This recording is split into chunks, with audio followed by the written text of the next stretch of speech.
I'm Ariana Grande. Hi, I'm Cynthia Erivo. And you're listening to the Broadway Podcast Network. Visit bpn.fm to discover more.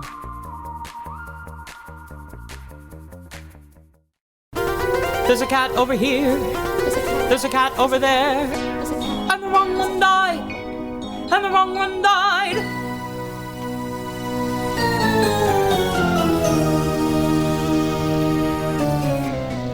Welcome to The Wrong Cat Died, the podcast breakdown of the CATS atrophy. I'm your host, Mike Abrams, and today we have another amazing guest. You might have seen her last year when she performed in The Music Man in the Winter Garden Theater, or you will soon see her in the Ensemble of SPAMALOT, which is going to be at the St. James Theater. But before that, she was Victoria in a swing in the 2016 Broadway Revival of CATS. So welcome, Maria Briggs, and thank you for joining me. Thanks for having me. I'm excited to have you on. I know we've chatted for a while and have never been able to connect on time. I feel like at least a year. And right? Here we are. Yeah. I had the notes written. We're ready to go. It was like during The Music Man, I think. Oh my gosh. And of course, like when COVID was at its peak. And so I was super busy over there. And yeah. Well, and here we are. We're now, we've made it. We're recording and we get to hear your amazing story. And so let's start at the beginning. I always love hearing, when was the first time you were introduced to CATS? Was it the 1998 movie or was it seeing it? That's a great question. Because actually my last semester, I should say, at AMDA, I saw that there was like the CATS tour going out or that they were having auditions for it. And I had seen like snippets of CATS on like PBS pop up and here and there, but I had never seen it. And I was in calls for the audition and I was getting callbacks. And it's actually kind of funny because I was in for Rumple teaser and cover Victoria for that time. And I got to like final callbacks and I was like, I should maybe watch this because I don't know what I'm auditioning for. And I will say I kind of got to like Mungo and Rump and then I don't even think I finished it off. then. Oh no. I will say I was in school at the time, so I was like, okay, got you're the busy. gist. Yeah, I gotta you're really go to busy. bed. Yeah. And I did end up booking it. And I told one of my teachers at school, and I was so happy and elated. And he had done the other version on Broadway. And he was like, don't do it. It'll be your first job and your last job. I was like, what? He's like, it's going to be a bus and truck tour. You don't want to sleep, wake up that day and go do CATS. So I ended up not even doing the tour. I ended up getting Radio City instead. So this was the next time it came into my life. And I was so sad because I was actually out of town doing another show when they had the original auditions. And so I was the first group to go and audition, or I guess I was like the first replacement or vacation swing, once the Broadway opened. So you, that's a lot. There's a lot there. You got you booked the fifth tour, I think it would have been. I think so. Julian Lynn choreography towards the end of its time too, because it ran for like 10, 15 years. It was the non-equity tour. And you had a teacher talk you out of it. I did. Wow. Did you make the teacher come in 2016 where you're like, hey. Okay. So it was actually kind of great because he did get to come because they had like this show for alumni to come and see it. So he was there during that time. So the teacher did it. He did it. Yeah, he did it. I believe he did it on Broadway, and I believe he was a Misto. Okay. I need to double check. I don't know if I should reveal his name or not. Yeah, let's not reveal his name as he has talked you out of joining the cast, which means he either loved it or knew, hey, the tour is a challenge. Like that is a very difficult schedule and it's a very challenging show to do. And so, I as I've heard more, I'm like, God, this sounds it's hard. A lot. And that's why we have a union to help make it safer and better. Yeah. I should add, I completely lied. My very, very first experience with CATS, I was taking a master class from someone who had done it on Broadway as well. And we actually learned the naming of CATS. And I was like, what is this? I love this. I get to be a cat. And I didn't even realize how much I love cats, but I was living my life. And that's all I knew of cats. Okay. When was that? How old were you then? I think maybe just getting into high school. Okay. Because I didn't really know about musical theater either until high school. Wow. Yeah. So you weren't like the obsessed as a 5 and 6-year-old watching the VHS and burning through it. No, not at all. I grew up dancing my whole life. And see, I was more obsessed with Singing in the Rain. That was like the one I kept watching over and over and over again. And I actually worked with Michael Gruber, who was Munkustrap. Yeah. That version. Wow. So, and I got to do Singing in the Rain with him, actually. Wow. He was Don Lockwood. So it's kind of neat. Okay. So you book it, you book it in college and say no. And then you go do all kinds of other stuff. And then you come back and you are now auditioning. So I want to hear a little bit because that's a piece I wouldn't have thought about. You now are auditioning for Andy's version of the show. How did the auditions differ? Like, did you do different choreography, different dance in the audition? Because it's similar. There's like a lot of, he didn't stray completely from Julian Lynn's choreography, but he did put his own spin on it. So did you notice, like, was that something you noticed when you went to the audition for the Broadway show? Yeah. So it's actually interesting because they used the same section to audition with, like interesting. That one section of the ball. So I kind of like knew the beginning, but then all of a sudden it changed and I was like, oh, okay. So we're doing a mix of it all. And then for my Broadway audition, it was actually co-ed. And so we all did that. Then they split us up into like who they think would be Victoria, who they think would be Misto. And then we did the Victorious, or we didn't even do the full Victoria solo, I don't think. I think we literally just did a develope and it was like, can you do it? Go into the splits, done. Yeah. And actually from there, I didn't hear, I think I went back within like 2 weeks or something to sing. And it was just my own song and then a dressing of cats. And then maybe I did Syllabub. I'm not quite sure. And then a month went by and I was like, I guess I didn't get it. Yeah. Okay. And I was in for another audition. I was in final callbacks for another show. And I had seen that my agent called and I was like, in between dancing and singing, do I want to get this right now or do I want to stay focused? But I had enough time and I was like, okay, let me check my phone. So I got another room and he was like, this audition's not going to work out and this show isn't going to work out because you're going to make your Broadway debut. Wow. So you're in the middle of an audition? I was in the middle of an audition. Wow. I was like, okay, great. This is amazing. I'm going to go sing now. Yeah. You didn't walk out? You still finished the audition? I finished the audition. Right? Okay. And I guess the one difference with when I was auditioning for the tour, I was in like showcase at the time for school. And so I was in these final callbacks and I got the Mungo and Rump song. And oh my God, that time signature. And I was like, I don't know how to count this. Like, how do you do 5? I don't, blah. And so at AMDA, we actually have what we call tapings. And you can go in and you can work with an accompanist. And so I stayed outside the door all day with this accompanist. And I was like, help me count this. Help me count this. And spent all night. And I was like, I got the song. So I was doing my audition and I did like the whole beginning of the section. Then we were going into the 5/4 section and I was like, here we go. And I started singing it and they were like, wait, you know this part? And I was like, yeah. Gave me the music and they're like, great, let's give it a try. And I think maybe that's how I got it. It's just knew that part, maybe. I don't know. So you had learned it for this was the second audition. That was for the tour. For the tour. Okay. So that was the non-union. So you learned it. And then when you come in again later, you're like, of course I got this. I had already booked it once. Well, sorry. So the tour was saying, they were like, wait, you know this section? Because I guess they normally cut after that first part.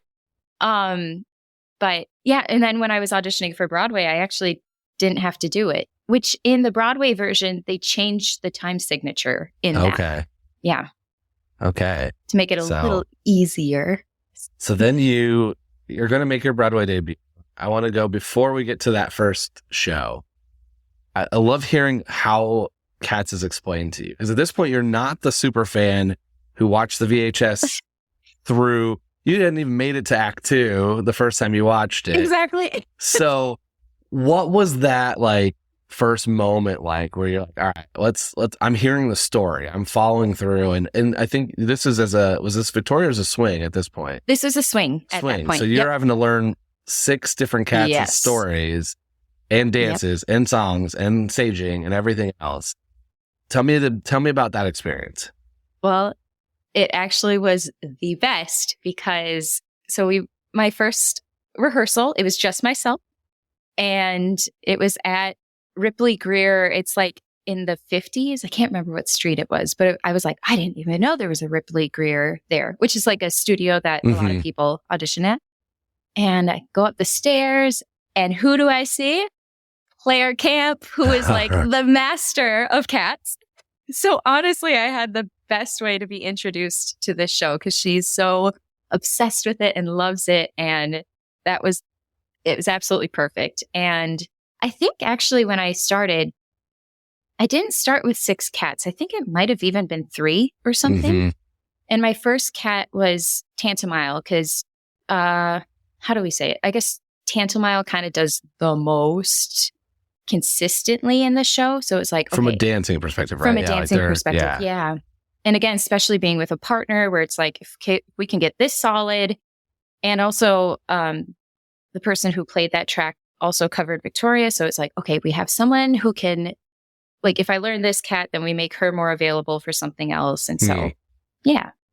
So you walk in, it was a solo rehearsal, but you see Claire, who's going to just give you the full rundown. The full rundown of Cats. Yeah. And I think that's how it started, where she was like, oh my gosh, well, I love this show so much. You're absolutely perfect for it. You fit these cats perfectly. I definitely see you as Tantomile and Vic and all these cats. I can only imagine having Claire was one of the most entertaining episodes I have ever recorded for this podcast. By a mile. She is so much fun, and she is passionate about cats and knows it in and out, and it is fun to hear that. So I can only, she's also like, you can feel the energy of her fandom of it. So I'm sure you got there not knowing much, and then it's like, oh, I got to be in if she's all the way in on this. Oh yeah. And it was definitely like, I'm taking you under my wing. And the cool part too is that she knows the original choreography as well. So it was like, oh, she could kind of say like, this is original, this is Andy's, this is where we're mixing. And so it was really neat. So was she teaching? Like, what was that first day like? Like, was it just you and her, or was it a group, or how was that setting?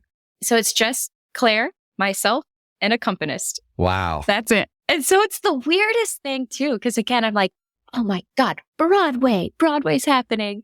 And then you're like, wait, it's kind of the same thing I do everywhere, except just on this certain street. Yeah. And, so we started with the opening, and we just started doing some of the choreography. And so Claire and I have worked a few other times now since then. We, of course, got to talk more about it. And I was so adamant because it was like, it's my Broadway debut. I got to be on top of everything. So I worked on that choreography like all night. I looked at the lyrics, and I was like, I got to be off a book next day. And sure enough, like while I was there, I was like doing it full song, full dance, just myself in a room. It's the weirdest you sensation. 3 of you in a room doing all parts. Doing cats. Yeah. Like crawling around and doing, exactly. I can, that's got to be a sight for anybody that like looks in the window, type of thing of like, what is this group doing here right now? Well, and there was one day, I think I just learned a whole nother cat or something, and we had 2 other people join us because of an emergency situation.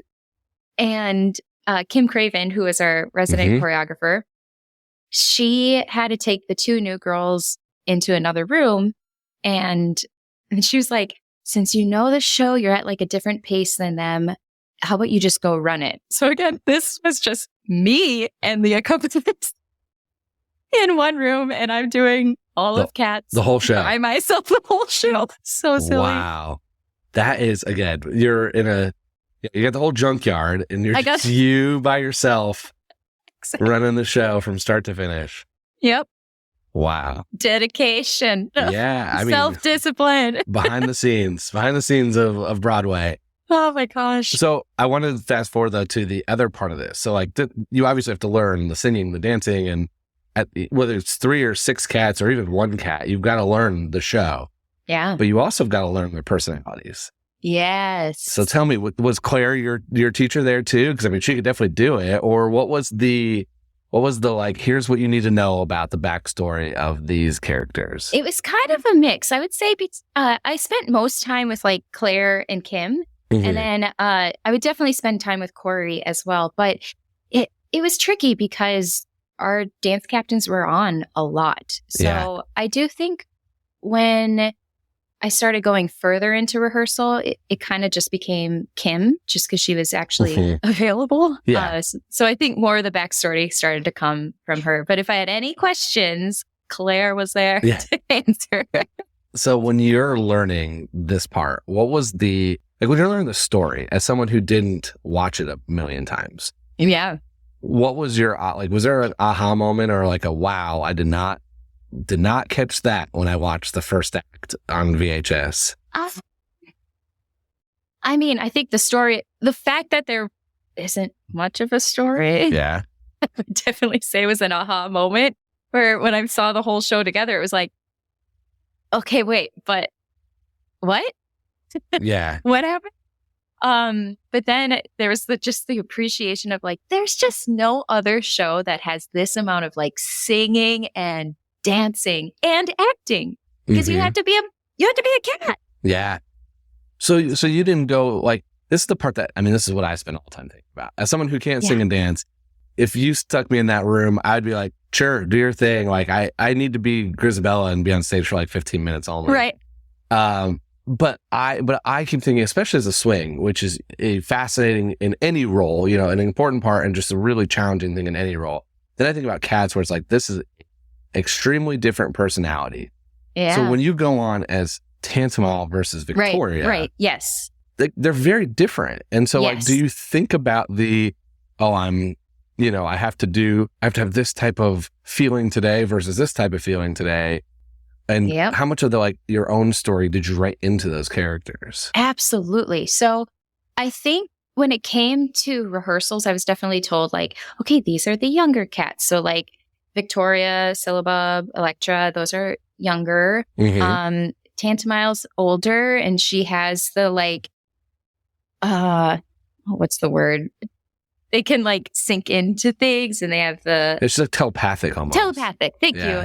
And, but then like when I got Jenny Anydots, it was like, oh, she's older and more grounded. And so that absolutely, first of all, it completely changes your body language. So like with the cats, the kittens definitely felt a little more natural to me since I do have like that bubbliness behind it. But then like with Tantomile, it was like, okay, sink in, ground. And it's almost like a smoother sort of movement as well, where like the kittens are a little like frantic and energetic. Yeah. So it's so interesting because you're thinking about it from the like movement and dancing and how you like do this. And I'm thinking going like, well, what about their like relationships with the story? Like, do they dance with this cat or do they do that? Or do they leave here? Or, are they, especially, I don't think you didn't do Demeter, but I'm like, well, that's a backstory. She's got a backstory. She's got a story, like how do you convey that to an audience where, I don't want to guess a percentage, but like a good chunk of that audience has no idea that's happening. And I think part of that too is just like communication with actors as well. Like you set up that backstory of like, oh, okay, we're all the kittens. And you also kind of see how it's staged. So it's like the kittens tend to be together often. Yeah. So they definitely have that relationship and clearly in like the stature and how Munkustrap is placed on stage, you clearly, he's like a leader. Yeah. In Deuteronomy, we have like these huge grand entrance. And I think we mentioned in the lyrics that he's like our leader as well. Yep. So I do think like the movement of how you it's the staging of it all. Like that's where the choreography, that's why it's so important. And that's how you like structure pieces, especially because I think what's neat about CATS is that you honestly don't even need to know English to love it. Which we actually had a lot of tourists come to the show too, or non-English speakers come see the show because even English speakers are like, what did I just see? But you have the appreciation because you know that there's like this story happening, even if you don't know exactly what's going on, you know that something important is happening. That was my first experience is I was at it was before you were on it, but your production, second to last preview. Yeah. I was by myself. Had just moved to the city. And so I was definitely overwhelmed in general. Like I moved from Indiana. So it's like, it's a culture shock in itself. Was this your first musical? No. So I've been a lot growing up, but tours in Indiana and then a little bit on Broadway as like we visited, like my family would go to like a sporting event and a Broadway show when we visited New York. Oh, okay. Like that was kind of how we did our trips. So it wasn't the first time I'd been on Broadway. It wasn't the first time, but first time I'd seen CATS. And really the first time I'd been like, oh, I'm going to just walk to the theater and kind of like experience this. And I did notice that when pre-show, the majority of the conversations happening around me were actually not in English. So that kind of stood out of a lot of tourists around me seeing this show. And I was like, oh, that's interesting. Like I had seen some other things the previous couple of years. I'm like, oh, that's going to might be challenging. I'm like, nope, not in CATS. Not in CATS. It's not needed. But now I know too much where now I'm like, I've watched it since. I'm like, well, hold on. That's this like subplot happening here behind the scenes where I'm like, oh, these two might be dating, or like, which you don't notice the first time you see it. Well, and isn't it neat too that like we painted the whole outside of the Neil Simon Theater black. So even your first entrance into the theater is different than what it normally would be. Yeah. Like they change. It's so neat. Like from the second you're walking in, or I guess I should say the second you're in line, you're starting the experience from there. Well, and I had gotten the tickets from a friend who does production and stage management, all that design. And so I was kind of like more in tune to that than I think I would normally have been. And you walk in and you are in a junket. Yeah. And like, I was like, oh, wow, this is a lot to take in. Like, this is really cool. And I was kind of experiencing that. Then no one warned me about green eyes. So I wasn't ready for that. And so I had a whirlwind of an experience for 2.5 hours that I didn't know how to process at the time. It's honestly, green eyes was one of my favorite moments too, especially as Rumpelteazer, because you got to go up into the mezzanine and there was kind of like it's really a wall, but there was a step that you could kind of hide underneath and then pop up and scare the audience. Like behind the last row, right? Yeah. It was so awesome. So you might have been the one that did that to me. Probably. So the second time I saw the show, my friend was visiting and was like, really wanted to see it. And I think we ended up in the last row of the mezzanine. Oh, nice. And I remember being like, just don't buy us aisle tickets. Right. I was like, I don't want to be on the aisle. I don't need a cat jumping out of my face. Like, even if I know it's coming, I don't need it. And I was like, okay, I sat down, like, we're good. Like we're not on the aisle. We're in the middle of this row. And then sure enough, someone jumped up behind me over that ledge. And I was like, oh my God. We're always there. everywhere in that theater. That's and fun. I should say too, because oh God, the whole beginning is like, I never seen CATS and I'm obsessed with it now as well. I am with the CATS fandom. I am in it. I love it. It's one of my favorite shows I've ever done. Claire would be so happy to hear you say that. Absolutely. I'm sure she's like slowly trying to convert the world like I am, one person at a time. Well, the funny part is we just did a chorus line together and we were like, wait, so who's Sheila? What cat is Sheila? Coming up with that stuff. I have never seen a chorus line still to this day. And but I've heard a chorus line has some elements of the way I would want CATS. Like you pick, like who's gonna get in the show? Let's pick who's gonna get picked as the Heaviside Layer. Absolutely. There's so many similarities. We're gonna take a quick break and then we'll be back for more of The Wrong Cat Died. I'm gonna make you do the Music Man characters with me as CATS. So oh no. So we can, and I have not thought about this ahead of time. I'm gonna pull it up live, and I have seen the Music Man I saw it in your last week, I believe, here in New York. And then it was the one show I think my sister performed in as a kid growing up. So I was like, oh, I know a lot of these songs. Why do I know a lot of these songs? It was because of that. Yeah. So we're going to go through because it's Claire's party trick. She told me she just would tell everybody which cat they would be. Okay. Yeah. And I love combining shows. I think it's really fun to think about the personalities. But I want to, before we get there, I want to hear a little bit about the very first time. It's Broadway debut. Oh, very first time on stage, like performing. Oh, I will never forget it. So it was with Tantomile, and it was with my swing buddy, Tanner. And so we had been rehearsing as the twins for a while. And that's also why we actually did a swing out for my debut. So we knew it was happening. We could prepare for it. I could invite friends to come that day. And I just remember being like backstage and like, it's going to happen. It's going to happen.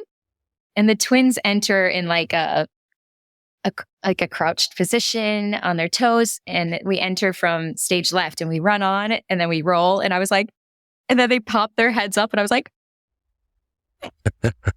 I'm on Broadway. And, but then of course I had to like completely zone out then after that. Cause it was like, okay, I have a job to do now. And I do remember someone in the cast telling me like, take a moment during the show to like really settle in and just look out and see where you are. And I just remember during bows looking out and being like, oh my God, I'm here. I'm on Broadway. But I just think it's so funny that my first Broadway entrance was rolling on stage. Yes. Rolling on in with full paw, probably. Well, and I always thought too, like auditioning when I first started auditioning, I was like, gosh, that girl's been on Broadway. Look at those heels that she's wearing. Oh, I can't wait till I get my first pair of Broadway heels. And nope, it's a good old jazz shoe. Yeah. Painted with fur. Yeah. Wow. And I wear them so proudly. That is amazing. And then tell me a little bit about you. So then you go full-time on for Victoria? Right. So I swung for a long time. And then there was a period between our original Victoria and then our replacement Victoria. And so I got to take over the role for a bit. And so I guess you could technically say I was the second replacement for Victoria. And then once the new replacement came in, then I went back to swinging. But I don't know if you know this, and I don't know if it's ever been done before. So do you know what split tracks are? Mm-hmm. So I did a split track of Rumpelteazer and Victoria. How? Yeah. So, because to me, I feel like those are two of the like heaviest dancing tracks for the female cats. And oh my gosh, we were down so many people at this time, and we didn't have any other covers for Victoria and Rumpelteazer. And so I definitely had to do Victoria. Mm-hmm. And then Francesca Grinnell, she was supposed to go on for Rumpelteazer, but she had no voice. She felt completely fine, but could not speak. And I was in my dressing room painting my face, and my stage manager comes into the room and he's like, oh, sorry. And downstairs, Fran is trying to run the vocals with the music director. Mm-hmm. Stage manager comes in. He's like, okay, I think we're doing a singing in the rain moment. And I was like, what do you mean? He's like, I think Fran is going to do Rumpelteazer and you're going to sing it off stage. I was like, what? How is this going to work? And so, because that, especially with that number, is like you both look at each other, you take your cues off of each other. So he then gets a call basically saying like she can't sing. So then my stage manager says, what's that split track you had in mind? I was like, okay. So this is how I got my assistant dance captain credit. It was for one day. So basically I started as Victoria. Francesca was dressed as Rumpelteazer. We did the whole opening and everything. Then when there's the first scare, we exited. And then I kept the white face of Victoria, put on the Rumpelteazer wig, put on the Rumpelteazer unitard over my white unitard, and then put like the chaps for the feature. Mm-hmm. So I had basically 3 unitards on at this point and did the number. And then when they go up to the top of the boot and it goes into slow motion, I exited. Francesca came on. I ran around upstage, stripped off the Rumpelteazer, and then made it just in time as Victoria to run off stage, dive to go greet old Deuteronomy. And it was one of the craziest experiences ever. So this is just one performance. It ended up being for 2. Two performances. Okay. Yeah. So I'm trying to follow this. Wait, so you basically did Victoria until the feature, duet, right? Yes. Like the duet of Mungo, Jerry, and Rumpelteazer. And then you're in full... I mean, I guess that's similar enough, right? Like, it's not so far off. If you put on did you put the collar on and everything? Exactly. Yep. And you went and did the cartwheels and all. I did it all. Sang back and forth.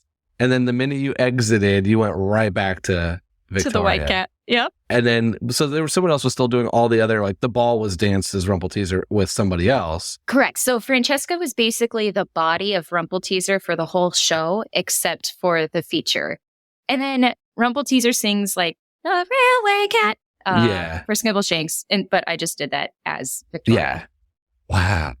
Crazy. And the nuts part about this is that, so we had 2 shows Saturday, 2 shows Sunday. So I did that. What did we call it? I think we called it like Rumpeltoria.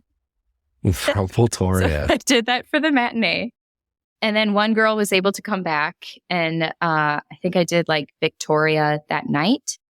And then the next day I had to do the Rumpeltoria split for the matinee. And then another girl came back and then I did like Rumpelteazer that night. So it was just such a like. So you did Victoria, Rumpeltoria, like in the 4 shows, you did each character once and then both of them and twice. this split, yeah.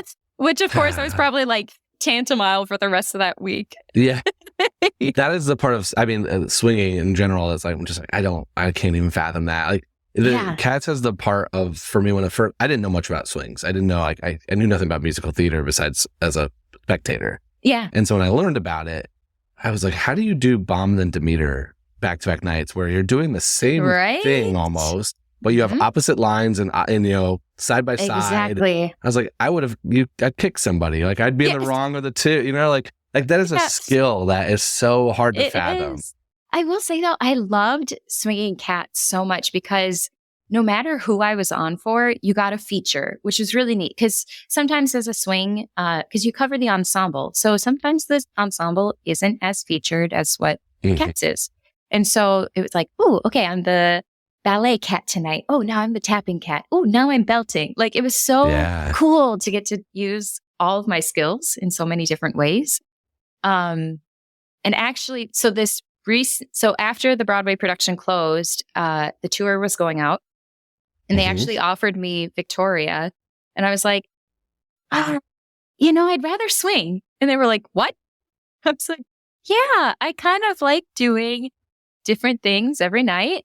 And but then I ended up booking Anastasia that day anyways. So you're just not meant for this tour. I guess not.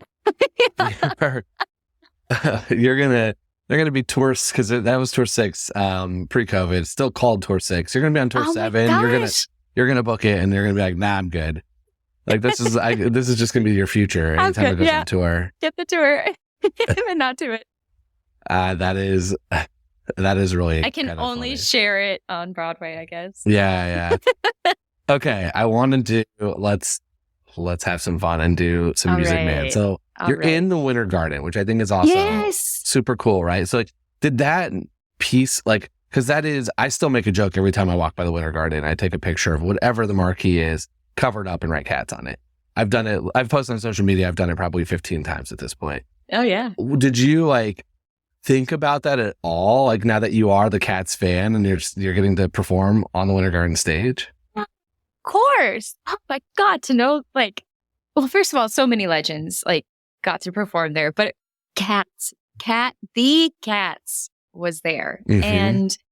And it was cool too, because even some of the stagehands had done that run. So it was like neat to get to talk to them. And but I remember, so if you're, well, how do you say it? It's stage right, house left. Okay. If you're going from backstage to the audience, there's kind of like a separate staircase that leads you there. And I remember the first time taking it, I was like, oh my God, this is how the cats prepared for Green Eyes. This is how they got out. This is like Well, I thought you were going to say this is the Heaviside layer. Like this is the nook, the nook in the attic that you... Oh, I wish I got to go up there. But yeah, no, just this staircase is how you get from backstage to the audience, basically. Yeah. And I was like, oh, this is how they did Green Eyes. I love it. All right. So I love doing this exact, I guess we'll call it the Claire Camp game here, which is just let's figure out which performer, which actors, which cat. So I have to think through because I have, again, Music Man is not my forte. So you're going to have to lean in here. But let's start with, I'm going to just go in order of what I see on the Wikipedia page. So first one is going to be Harold Hill. Oh, Harold Hill is definitely Monkestrap. Monkestrap. Oh, yeah. Even as the kind of con man-ish version of it, he's definitely the... Okay. I don't know if I need to bring this up now, but I had some questions for you actually. Okay. About with cats. Because what if they thought the leaders, so like Old Deuteronomy, Monkestrap are on this, they get it. What if they know that the Heaviside layer, what if it's not as good as what they are telling everybody? I mean, yeah, I have had a Old Deuteronomy who came on and said, what if this is my ploy to just be a serial killer? Yes. So yeah, I thought that for a second because I was like, what if they're just like, you know what?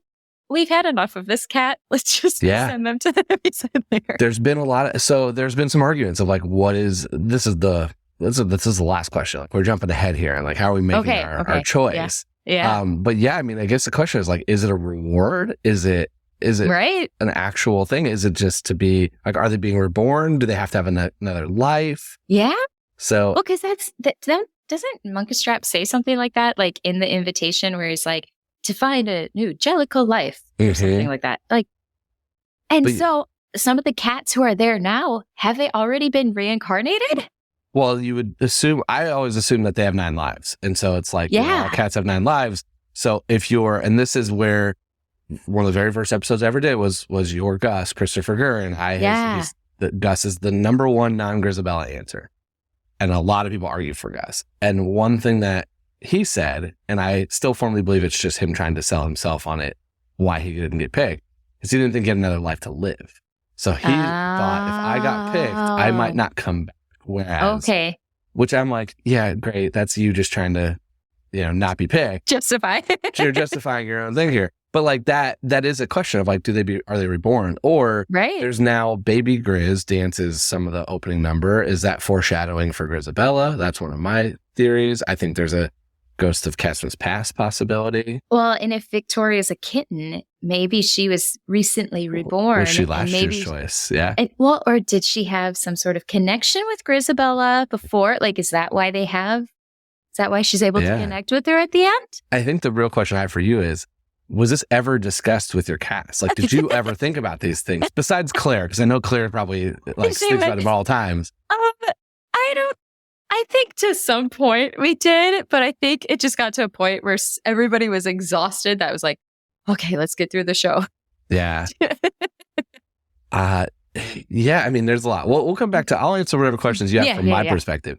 So I think with Harold Hill, I was thinking some combination of Tugger with the very suave in there, but also McCavity as like the kind of... I don't think he's a McCavity. Not bad quite enough. Okay. Not bad enough. Yeah. Okay, what about, who was Sutton Foster? She was Marian the librarian. Marian the librarian. Okay, who do you have there? Oh, I didn't even think about maybe like a Jenny. Oh, not Jenny, Jelly. Jelly, I kind of thought it was Jelly or Jenny. Kind of, like the very motherly, taking care of everybody character. Well, and I think it depends on how people play Marian, because Sutton had a little bit more quirkiness, so maybe a little more Jenny. But I think some others might lean more towards a Jelly, depending on how how they play it. What about her son? Oh, Winthrop. Winthrop. Yeah, Oh Winthrop. my gosh, Winthrop. Who would he be? Definitely one of the kittens. Mm-hmm. Maybe. Oh shoot! Why can't I remember his name now? Wait, who's the? Oh no, So the kittens that the black and white one. So there's Tumble Brutus. There's Not Tumble Alonzo. Brutus. There's Not Alonzo. The younger, even younger. I know. Now I'm drawing a blank on who you're. Oh my gosh! Okay, hold on. We can The look one it that up. Sherrod played. I think his name. Pouncival. Pouncival. Maybe he's a Pouncival. Okay. Because actually, doesn't Pouncival, at least in our production, I feel like Pouncival and like Jenny at least had some sort of like motherly son connection. Yeah. Oh, wait, but that's her brother. Sorry. Oh, yeah. That's a little. Yeah. They're cats. Some people think that Marion and Winthrop might secretly be her son, but they are brother and sister. Okay. Oh, okay. Yep. What about the mom? Mrs. Peru. Oh my gosh. I could see maybe a Gus. Okay. Yeah. That fits. That definitely fits. Yeah. I was one Maybe more. a Jenny, but What about the mayor? the mayor, Bustafer Jones. Yeah. Or Okay. maybe Old Deuteronomy. Maybe. Oh. I'd like the quirkiness of Bustafer for him, but I think maybe like leader part, it would be Old Deuteronomy. Yeah. Who else am I not thinking of from the show that you Okay. definitely know the cat? I was thinking for Tommy G-List, probably McCavity. Okay. But the thing is, he eventually, we love him. So maybe he has a little Grisabella in him Yeah. Okay. True. that we accept him at the end. Very true. Who else? I guess Zanita could probably be Victoria. I feel like the quartet would be like kind of a mix of like Skimbleshanks. Who else? Yeah. I feel like they have the vibe of Skimble. Yeah. Did you do this Oh. when you were doing Music Man? Did you think about this? I didn't. This is No. the Okay. first time I'm thinking of it. Oh, actually, Marion might have some like bomb ballerina in her too. Oh, definitely. Once she like starts to, accept Harold a little bit more, Yeah. we start to see more of the like seductive side of her. Mhm. Tommy also might have some like carbuckety. He's a little rambunctious. Yeah. Yeah. Yeah. There's a lot. Yeah. There's so many going on. Because I would put maybe the Pickle Littles, that's definitely like a Jenny Annie Dots feel. I don't know the Music Man well enough to be able to do this fully with you. I know the like five main characters. I saw a year ago or whatever it was at this point. And I just remember I was like, oh, that's why I know that Gary Indiana song. Yes. Oh, it's so sweet. Being from Indiana, I was like, yeah, I remember that song a lot. Yeah. Okay, this is fun. Let's do some rapid fire about cats, and then Okay. Let me ask you this. What did you want me to answer before we go to the rapid fire? Oh, yeah. I had a question about this. So, if you don't think Grisabella was the one to die or to go to the Heaviside Layer, do you think she still would sing Memory? Yes. Okay. I want to hold on. I want to come back to that. Heartbreaking. Okay. Wait, I want to come back to that.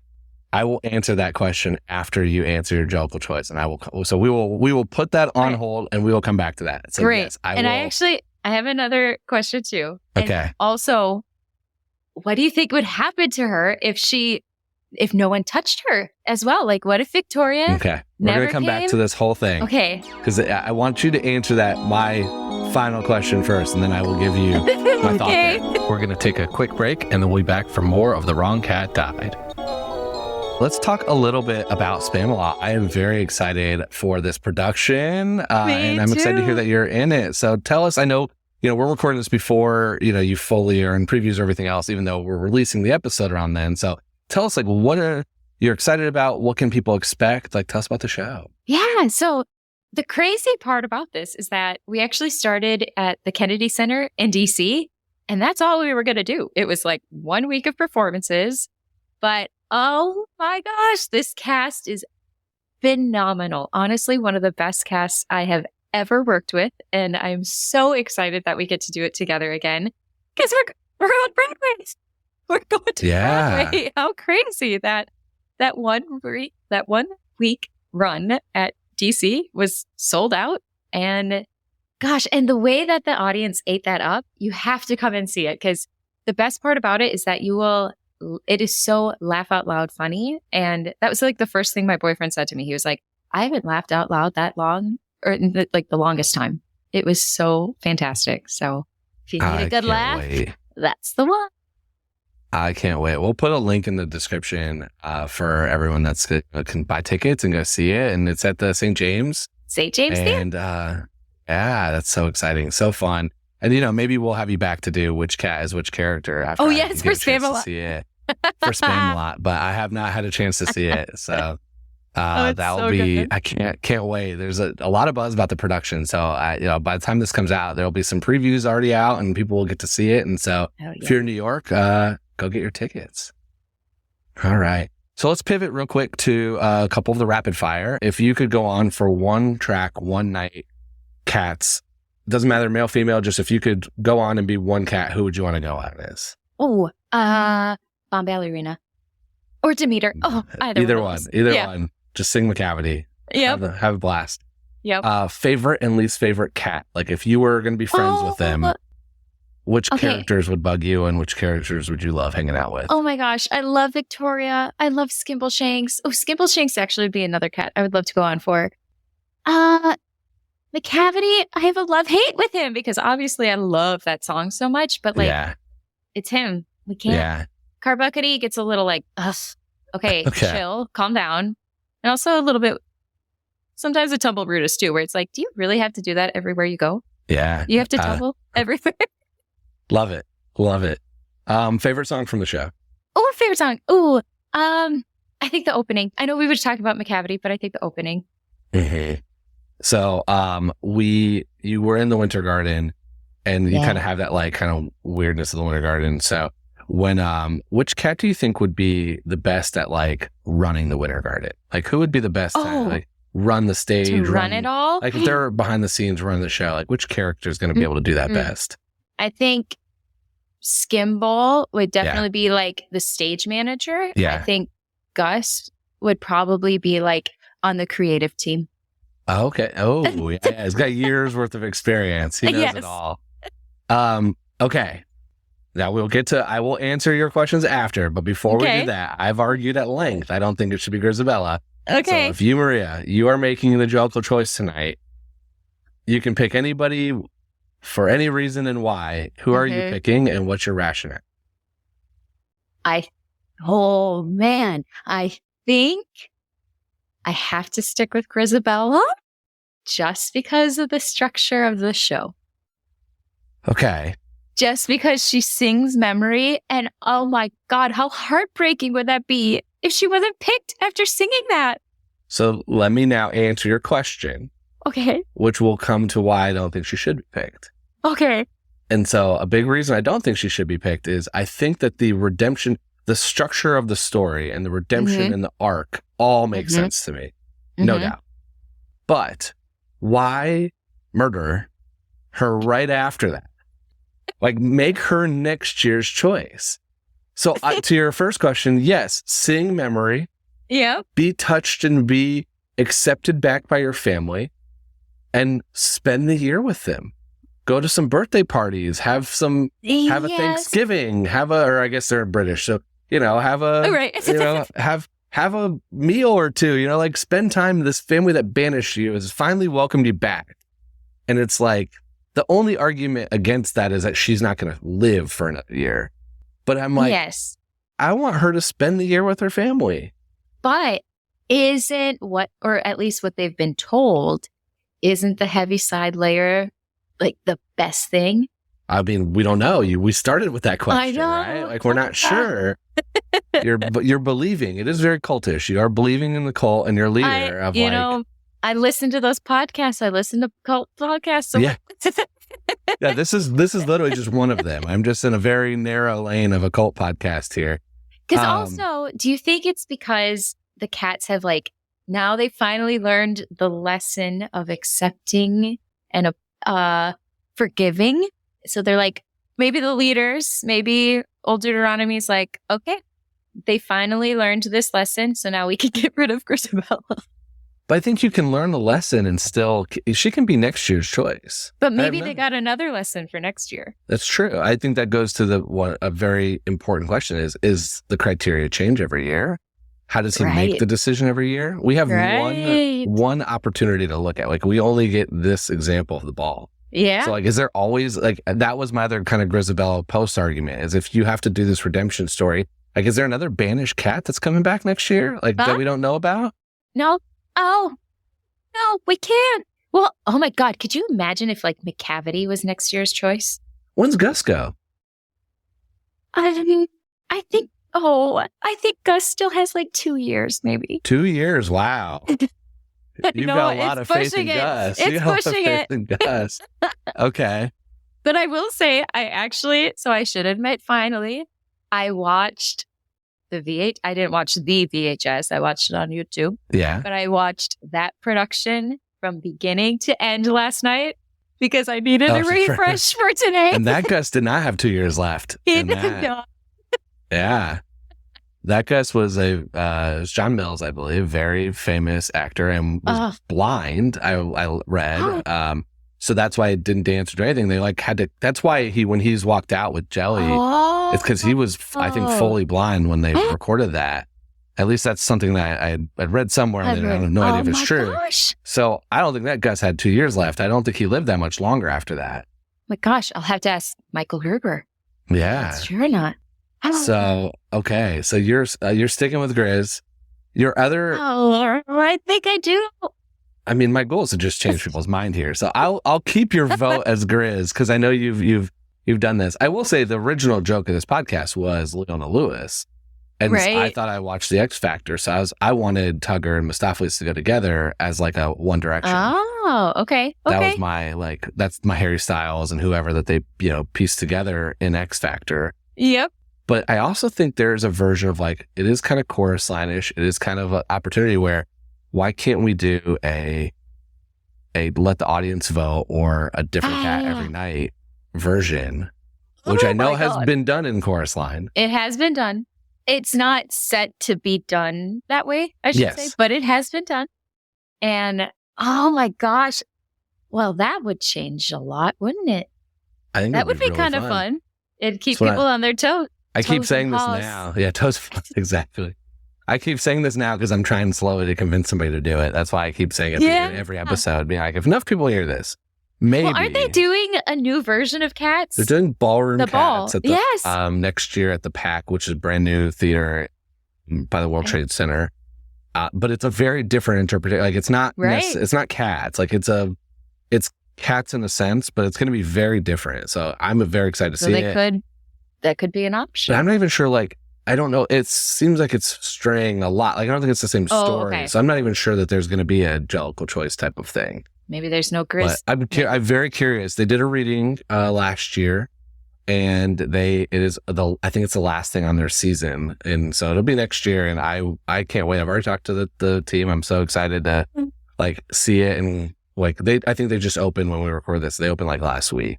Oh my gosh, I can't wait. Yeah, so there's versions, I know, but I'm like, I need this regionally. I need this in like some theater where they're going to put it up for like 6 weeks. Yeah. And that's where we can do it. That's where I want to tinker with the Jellicle choice. The technical element behind that is that they would, and especially looking from like a dance captain point of view, is that everyone would definitely have to know and practice the exit for Grisabella, depending on how they do it. If they because we flew her out. Yeah. So everyone, and I don't know if you would then have to change the harness for every person that was being selected. So I will say the technical element of that could be tricky. It's solvable. It's solvable. You could also just have her walk out. Yeah, just walk off stage. Just have her walk off. I don't think you don't change anything else in the show. Except for when she finishes memory and you do the receiving line, you maybe add that moment there. Yep. Where either Old Deuteronomy picks or the audience picks or some version, and then that person goes. I like it, especially if you did a tour or a regional production, because then it's like, whose family showed up the loudest Right, today? You know, like my whole dance class from growing up is all here. Like we're gonna send a Tantomile tonight who's never else in the never in the running any other time. Well, so then do you think Tantomile and Choreocat go together, or do you think they can go separately? I think that would be hard for the two of them to go separately, but I don't know. There's not a lot of rules. Yeah. I mean, we're just sending somebody back. We're currently sending somebody who was banished from our tribe that we're welcoming back. Like, we can't send two up together. So how do you think the audience votes? Is it like by ballot or just like raise of hands? I mean, we're in 2023. Like, we all have a phone. We all have a phone in our pocket. Like, it wouldn't be that hard to set this up. It's, there's an expense if you want to do it, but like don't they do that on The Masked Singer or something? They do it on a bunch of shows. Yeah, they have like a little button at the seat. So I'm not sure that that's quite ready, but you could do something like that, or you could just do by applause, or you could really just let Old Deuteronomy pick differently every night. That's true. Yeah. And have that one performer or one person make the call. Or we could really do it with a Tugger style, which is like point out one audience member and have them select. Oh, wow. Putting them on the spot. How many do you think people would pick Grisabella? I think Grisabella would get a lot of votes. Okay. I do think, I can tell you as of recording this today. But do you think that's just because people are already swayed to go that way just because it's set? Or if you have the option, do you think people are like, well, I've seen Grizz go. I want to see somebody else? I think it depends on how deep the fandom is. I think that when you start talking to like the super fans, they have an opinion, and it's either a Grisabella opinion or it's usually a Gus opinion, but like they have this is the choice. I think if you just have someone who's never seen it, right, then there might be I really like that number, or I really enjoyed that piece. Like when I walked out of the theater, the only thing I really remembered was Mungo, Jerry, and Rump teaser. Oh, nice. I was like, that was stuck in my head for like a week after the first time. But how sad for a kid to go, or like younger cats to go? It depends on what it is. Yeah. It could be, they could be reborn right back and be very similar to what they were before because they were already a kitten. There's no rules. No rules. And I'm slowly trying to influence and change. I think, you added a Grisabella bow. I had a good little run here of Gus's. But you added a Grisabella vote back. So she has less than half the votes though. Of every guest I've had on, I ask every single person, and she is less than half. Interesting. So who is like the one that surprised you the most? There's been some funny answers. I think there's every once in a while someone just defends their cat, which is always fun. Which I get. But maybe being a swing, it's easier to. Yeah, it's a little. Yeah, you have. There's a few of like who's the biggest. It goes back to criteria. Who's the biggest strain on society? Right. So that could be Buster Jones. That was one answer, which made me really laugh. Mm-hmm. There has been a lot of Old Deuteronomy. Is it his turn? Like, why has he not been picked yet? Like, well, and then what? Monk is takes over, right? The next, right? So there's a lot of different answers. I think right now I have. Do you think he has to hand off his you are now the leader before he goes to the heavy side? I don't know. It's not happened, but. And think of how Tugger's going to take that. Yeah. So I have 19 different answers from people on the show. Most of the ones that are like one or two are kind of jokes. It's like somebody who is like trying to be comical about it, but it is almost half Grisabella and then a 40-something% Gus, and then one or two are here for the rest.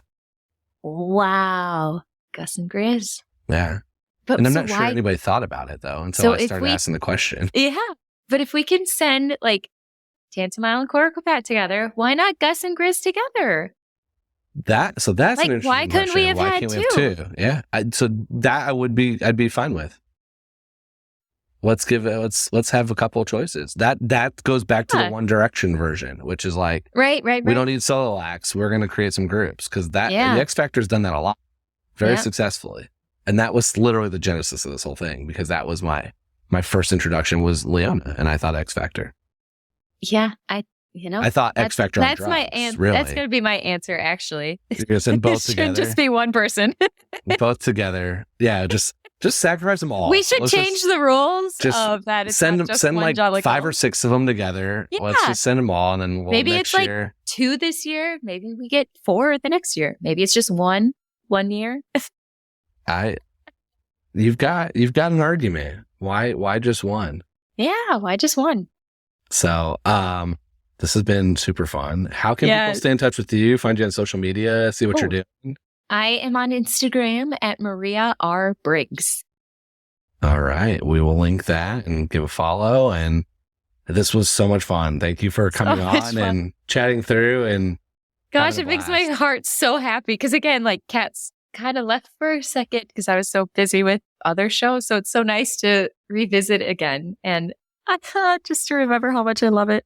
That's awesome. I love being able to let you live these memories again. And Yes. I'm sure Let Claire's the proud of memory you. live again. Yes, exactly. I'm sure Yeah. Claire's very proud of you of all from that day one I'll in the carry studio with her.